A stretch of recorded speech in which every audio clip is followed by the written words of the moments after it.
A very good evening to everyone present here. My name is Fulel Taha and I am today's moderator. So, I am extremely pleased to welcome all of you to yet another session of the Author's Saga. We are now live on Facebook and we have individuals joining in from many different countries and areas. So, let's start by having a quick introduction to Pick a Book. So, what Pick a Book is basically we encourage the reading habit by getting all participants to select a book, read and research on it thoroughly, and present a summary, which also helps to hone his or her public speaking, communication, and presentation skills. By doing this, Pick a Book not only inculcates the habit of reading, but also helps to impart a wealth of knowledge. Currently, Pickabook has marked its inspiring presence in four countries, namely Sri Lanka, India, the UK, and Singapore, in just a span of 1 year. With 600 plus readers, 18 plus regions, and 30,000 people inspired. So, Pickabook is continuing to spread its wings across the whole globe.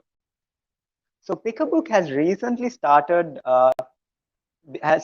begun a fantastic initiation called the Author's Saga. Through these sessions, authors will be able to reach readers and individuals with like-minded interests. Authors can discuss the key insights of their book, and viewers will be able to take away from this. We hope to help the authors inspire fellow readers and aspiring authors as well on their journey. These will be inspiring sessions with authors to ensure that they gain a wider reach and encourage individuals to further enhance their reading habit. So, without further ado, I'd love to introduce our guest for today's evening. He is Mas with the book Life 101. So, to tell you a little bit about Mas, he is a HR professional, an MBA lecturer, and a certified life coach. So he specializes in the field of talent management, and his hobbies involve reading and investing time in endurance sports. So he's a long distance runner and used his personal experience to inspire the teams that he works with. So he's also a member and a chairperson of the Pick a Book, the Office Club. So welcome, Mas. Thank you so much for joining us today, this evening. Thank you so much, Fulel, and the team at Pick a Book for inviting me. It is an honor and a privilege to be here with all of y'all. Right back at you, Mas. So let's start with the first question. So Life 101, your first book. So what exactly motivated you to write this book? Right. Okay. So thanks for the question, Fulel. And this was something that I really wanted to do for the longest time. I always had an ambition of writing a book, but as you know, a lot of things in life, you all want to do something, but it never really happens. You procrastinate over it. You say, I'm going to do it next month. I'm going to do it next year, and it never happens. So I just decided at one point, listen, why not just start on it and see where it takes me. Yeah, it was something that I really wanted to do. And if I were to just rewind back a couple of years, I was somebody who had never read a book before until I joined the Pick a Book club. And after joining the club and surrounding myself with like-minded people, I started reading, and from not reading anything at all, I started reading maybe 3 books a week in parallel. And to me, that was a massive accomplishment. And it just goes to show that if you surround yourself with like-minded people, you can do anything. So once I started doing that and started taking certain leadership positions at Pick a Book as well, I thought, okay, what is my next thing that I need to do in terms of my own growth?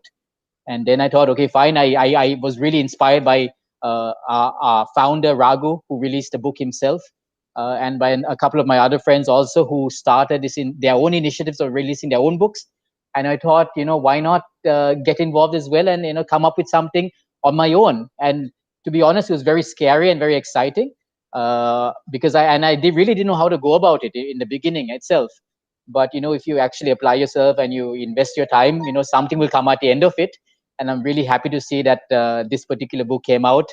And I hope a lot of y'all who are in the audience will get to read it, and I hope it impacts and everyone in their own ways. Thank you for the question All once right. again. Okay. So, Mas, I can relate to you in the sense that before Pick a Book, I used to read like one book every 3 months. And once I joined Pick a Book, within the 4 months that I've joined Pick a Book, I have read more than 30 books.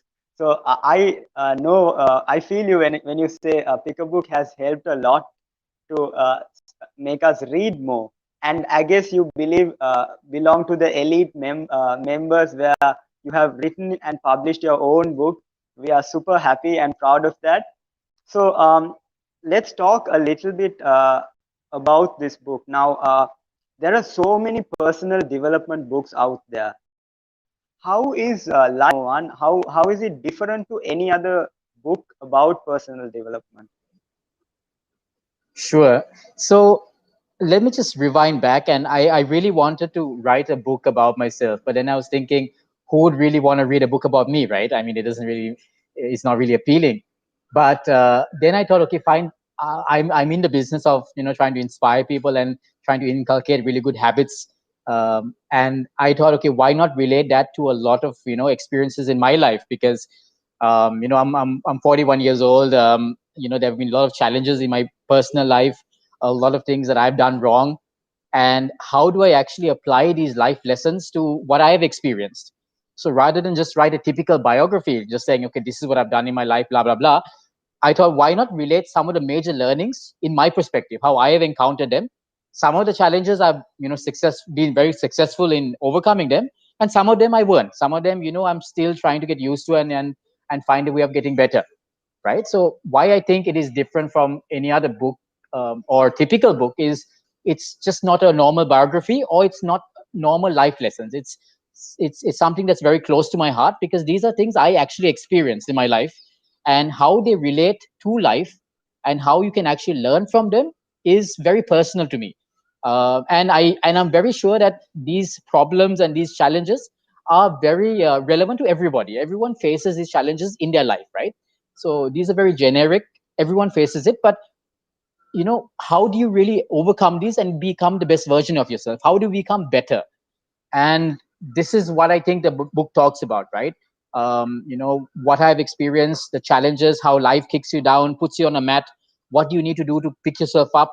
What are the difficulties in picking yourself up, and how do you overcome them? So the examples are real. They're not made up, they're not hypothetical. They're actually stuff that I've gone through, and I know a lot of people would have gone through very similar experiences.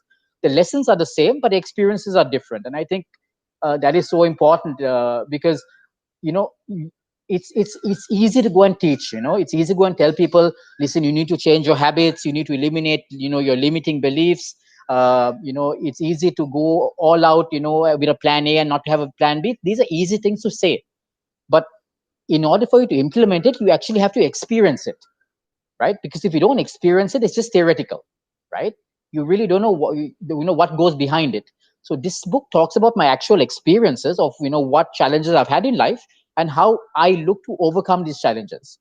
So yeah, I mean, that's how I think it's different from a lot of other books, because rather than just showing theoretically these are the things you need to get better at, or or typical biography, I've tried to couple these two, and and have a book where it's based on real experiences. I hope that answered your question, Fulen. All right, based on real experiences. I like that because I really love a book that I could relate to. And you said that these challenges are generic and everyone goes through these challenges. So I can't wait to read this book. Super excited for it. So my next question is now, like everyone dreams of having a extraordinary life, right? So do you think anyone can live an extraordinary life? Yeah, well, I know the word success and extraordinary differs from person to person, right? Now, what I define as success might be totally different to what somebody else defines as success. But what I do believe is every single person can maximize their potential, right? Because everyone here, I think if you look at the studies and the statistics, we're only using a very small percentage of what we are capable of. And I know all of us have dreams and all of us want something of ourselves in our life. So I think everybody has the potential to become extraordinary in whatever way they define it, right? But there are a number of things that hold us back. And very often, in life, we get so busy being busy that we don't really sit down and reflect upon these things. We think, okay, fine, let's just take every day as it comes. Let's just get involved in our normal lives, and hopefully things will fall into place. But what this book sort of talks about is, yes, I mean, if you're happy just being where you are, that's fine. I mean, there's no problem in doing that. But if you want to become really extraordinary in an area that you like to be extraordinary in, the sky's the limit. I mean, the sky is not the limit. You can be whatever you want to be. You just need to eliminate so many things that are holding you back. You need to invest in certain habits which will make you a better person. Just to give you an example, right? I mean, if you look at the richest person in the world and probably the poorest person in the world, all of us have the same 24 hours, right? That doesn't change from anybody. Everybody has the same 24 hours. But it is how you use those 24 hours is going to determine how productive your life is going to be, right? Now, if you say, no, I'm going to sleep for 12 hours a day and I don't need to be productive, that's fine. That's what you want from your life. But if you say, listen, I want to become the best version of myself and live to my potential, then maybe you want to reflect upon your 24 hours and see exactly how you are using that time. And that's precisely what the book talks about. You can be whatever you want to be in life. Nothing is holding you back except yourself. And when I say yourself, it's that little voice in your head, your inner voice. And everybody says, your inner voice is there. You always have to listen to your inner voice. But I think I don't think that is always the case. Your inner voice or your subconscious mind is there to protect you, to keep you safe, right? I mean, it's been around for 2 million years, right? Humans have been around for a long time, and we are built to survive. So whenever we get into trouble, into a difficult, uncomfortable situation, we want to survive, right? And it tells us, enough, quit. That's, you don't have to go further. But as humans, we need to override that inner voice and say, listen, I know, it's getting difficult. I know that I'm tempted to quit. I know I want to survive, but I want to also become the truest version of myself and live up to my potential. And that is there for every single person. Everybody can be extraordinary. You don't have to limit yourself to ordinary when you can, be so much more. And through the 10 lessons that I've shared in the book, I guarantee if you walk away with at least 3 or 4 of those lessons, you will totally transform your life, right? Because all you have to do is make a decision in your life that I am going to invest my time in this process. You will have an extraordinary life. But, in life, we often get very comfortable in, whatever we're doing. Comfort is a big drug and it becomes very addictive as well. So, and that's fine. Like I said, if you want to become comfortable and not progress, that's also fine.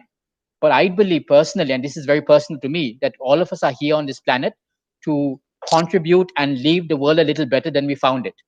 And if we are to do that, we need to live to that potential, because I believe life is a gift, and our gift back to our creator, whoever that is to ensure that we live life to its fullest. So yeah, that's my take on it, Fulel.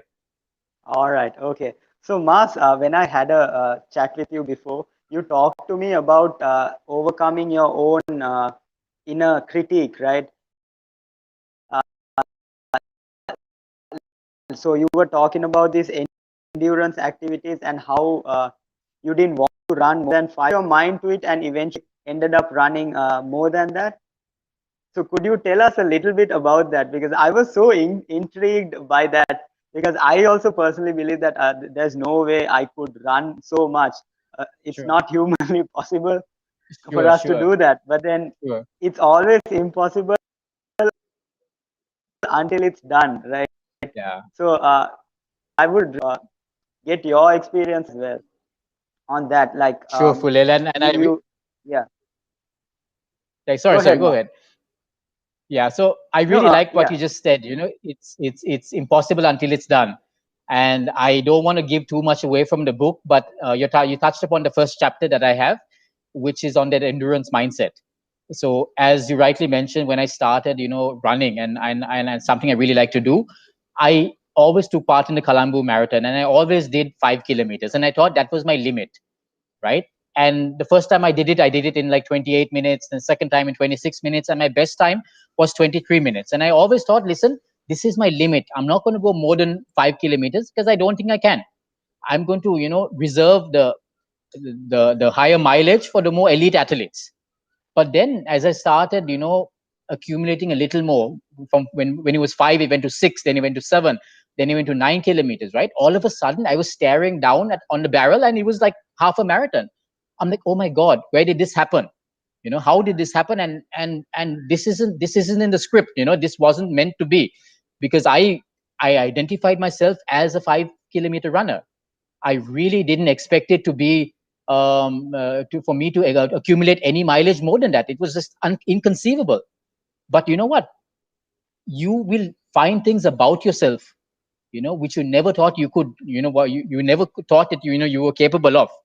And I think that's so amazing, that every one of us have this thing inside of us, which is so amazing, that we think we are at our maximum right now, but we are not even scratching the surface.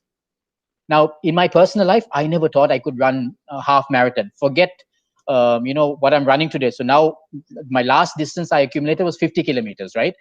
And now I'm thinking, oh my God, how did I ever do that? Because I couldn't even run 5 kilometers a couple of years ago, right? And a couple of months ago, I did 5 half marathons in a row, and now it's like it's a walk in the park. And it's so astounding, because in my mind, it was something I really couldn't bring myself around. Like, I could not wrap my head around it. But you know what? That's the same thing with everything in our life. If we think that something is not achievable, if we believe it, then that's all we will get. That's all we will get. Because we set these limiting beliefs in our mind, thinking this is our glass ceiling. But you know what? You need to get rid of that inner voice. Like I said before, that inner voice is there to make you to survive, to provide you with security, not to make you succeed.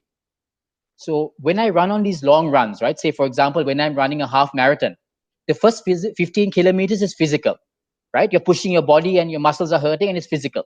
But from 16 to 22, it is mental. Everything is telling you, you need to stop. You're tired now. You did more than yesterday, and you're being told to give up. Well, you know what? This is where you need to override your inner circuits. You have to override an inner voice saying, thank you for that advice, but I'm going my own way. I'm going to make it irrespective of what you're telling me. And that is so difficult. But when you do it, it so helps you with everything you do in your life. Because when you have challenges in life, you can overcome it. Why? Because, when you start your own business, if things are going badly, you are tempted to quit. Your inner voice is saying, forget about this, go and get a regular job. But when you build this endurance mindset inside, you're like, yeah, it was difficult. I had a problem. I had a challenge, but you know what? That's fine. I'm going ahead with it anyway. And you look at so many people in history as well, right? From, the starter of, the founder of KFC. He went to about 1,000 banks before he got his loan to start his business off, right? You look at Elon Musk, Satya Nadella from Microsoft. All these people, they never got success overnight. It took a long time of failure, of challenges. Michael Jordan, he says, right, I failed more than I succeeded, right? So unless you build that sort of endurance mindset in your mind, you will not succeed. You will want to give up at every turn or every event that comes along your way. So this is a major theme of my book, and especially the first chapter, where I talk about this resilience, where you should not give up even when things get difficult. And to be honest, guys, this book that I've written isn't a very heavy book. It's got 10 chapters and 10 very small chapters. But the message that it gives out is very simple, right? If you have a limiting belief, you need to go down, envision it, investigate it, and see what is holding you back from going to the next level, right? For me, it was my running. I never thought I could go more than 5 kilometers. Now, each and every one of us have our own limiting beliefs. But unless we really dig deep and find out, these limiting beliefs will restrict us our whole lives, and we'll never go to the next level. For example, just to conclude, if you think, the maximum I can earn is 200,000 rupees, and that is in your mind, you will never earn more than that. Why? Because that is what your mind believes. So how will you earn more than that? Because your mind is conditioned to believe that is your ultimate salary. right? So yeah, that is my answer, Fulel. Hope that sort of answered your question. That was very inspiring indeed, because I through like I could relate to it in a sense that like every time I wake up, and like motivation doesn't last, right? Last what, 5-10 minutes, and then it's gone. So it's that endurance mindset that keeps going every day. So thank you, Mars, for that amazing answer. I was not expecting it, to be honest. So thank you for that. So my next question to you is, you talked about this endurance mindset. So can you name some of the main key takeaways from this book? Right. Okay. So I think the endurance mindset or the limiting beliefs was one of the takeaways, and there are a number of other ones as well. To mention, so there's one where is take action, right? And it talks about why so long in our life we procrastinate over things that are important to us. For me, in particular, it was this book. I wanted to launch a book for a number of years, and I couldn't do it. Why? Because I was too lazy. I was procrastinating it. I was thinking, what is the best time to release the book? Do I need the right information? Do I need the right backing? Do I need the right publisher? But you know what? So much in life, we wait for the right moment to come, and then the right moment will never come. And that's why they say, right, the richest place in the world is the graveyard, because so many people die with the dreams that they were not able to fulfill in their lifetimes, right? So sometimes you don't really have to wait, take action. So rather than the normal phrase of ready, aim, fire, this book talks about ready, fire, aim. Whereas you want to do something, you do it, and along the way, if you need to, you change the course, right? You aim or you change the course along the way. Because what happens is, if you don't take action, right, you can procrastinate and think about it, and wait for the right moment, your investor, and nothing happens in life. So that is one takeaway I have from the book. Another takeaway, right, and I don't want to divulge too much of what the chapters are, but another takeaway I have is gratitude. And they say gratitude is the new drug of the world, because if you are not happy with what you have today, right, you will never be happy with whatever you achieve in your life. And I think that is so important. And like I said, I reach out to a lot of experiences in my life where I was always looking for success, and I said, okay, when I make enough of money, I will become happy, or when I get this thing in my life, I will be happy. But you know what, is life is good, and you will find happiness in that current moment. And unless you can find that fulfillment and happiness in the current moment, it doesn't matter whatever you achieve in your life, you will not find it, right? It is eluding. So so gratitude is a really important thing, and it doesn't, irrespective of what religion you follow, what your belief system is. If you practice gratitude on a daily basis and you actually appreciate everything you have, you will have a really amazing life. And it doesn't matter whatever you get in life, whether it's good or bad, you will appreciate it. So that is another a main takeaway that I have from the book, and again, reflecting upon my own experiences when it comes to gratitude. So yeah, I just spoke about two experiences for Lael because I didn't want to go too much into the book, but I hope that made a bit of sense as well. All right, that sounds very interesting, to be honest. And so my next question to you is, like, authors, they go through a lot, especially mentally, right? Uh, for in your experience, like, what was the most difficult part of getting this book out? Right.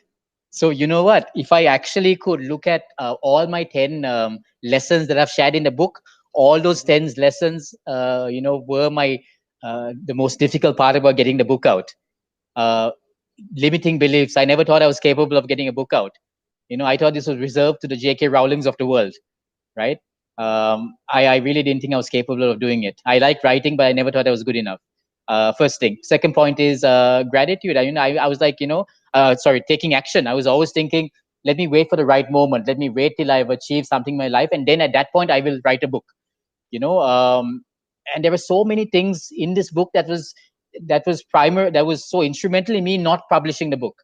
What will people think? How if I get the book out, will people pick on it saying, this doesn't make sense? I was worried about external factors, environment. you know um, Before, I wasn't surrounding myself with like-minded people, right? And right now I am. I have people, at home. I have people, in the Pick a Book, the office club, who are encouraging and being very instrumental in pushing me to do better things.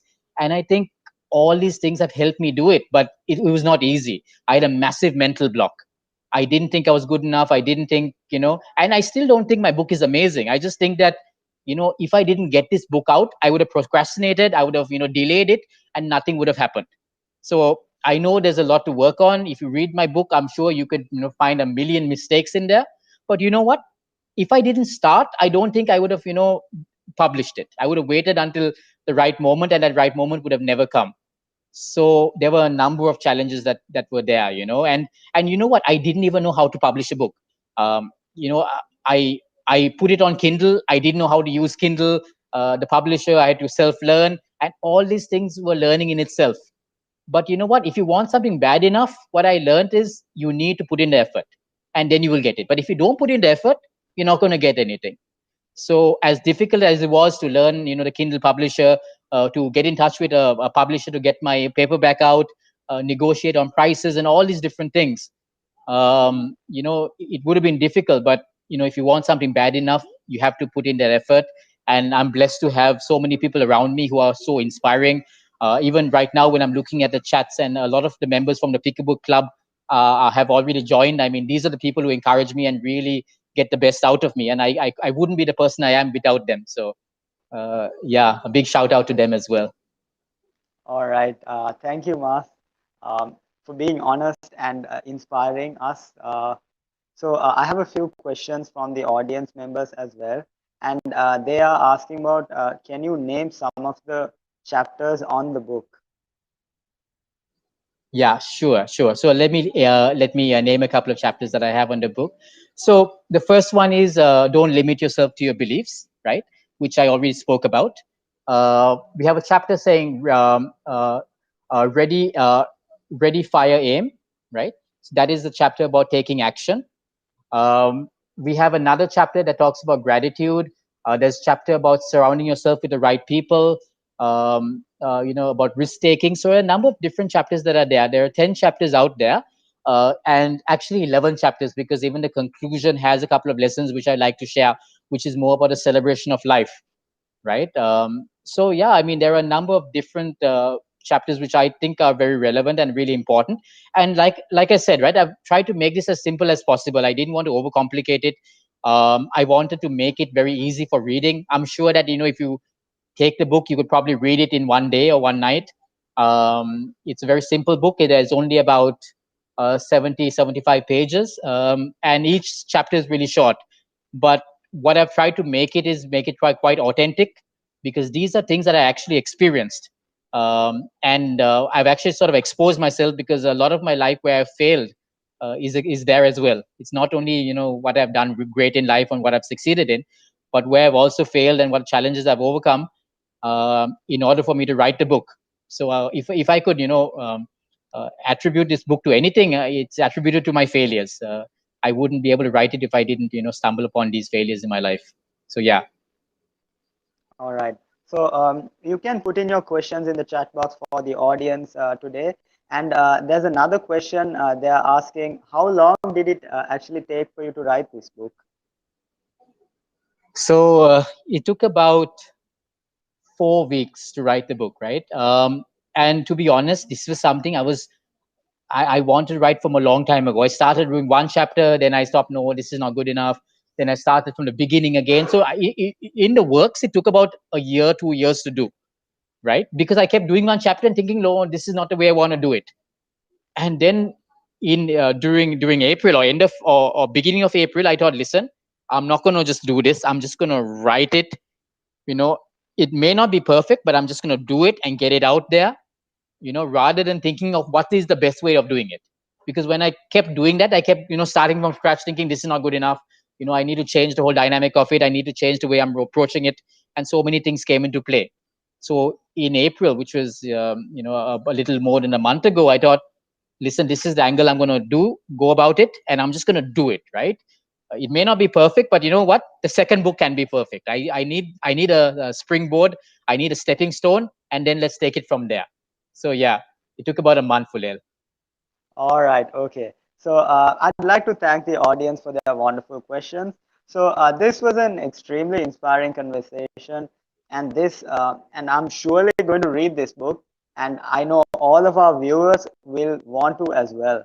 So, Mas, could you tell us where we can purchase this book from? Sure, sure. So right now it's available on Amazon Kindle.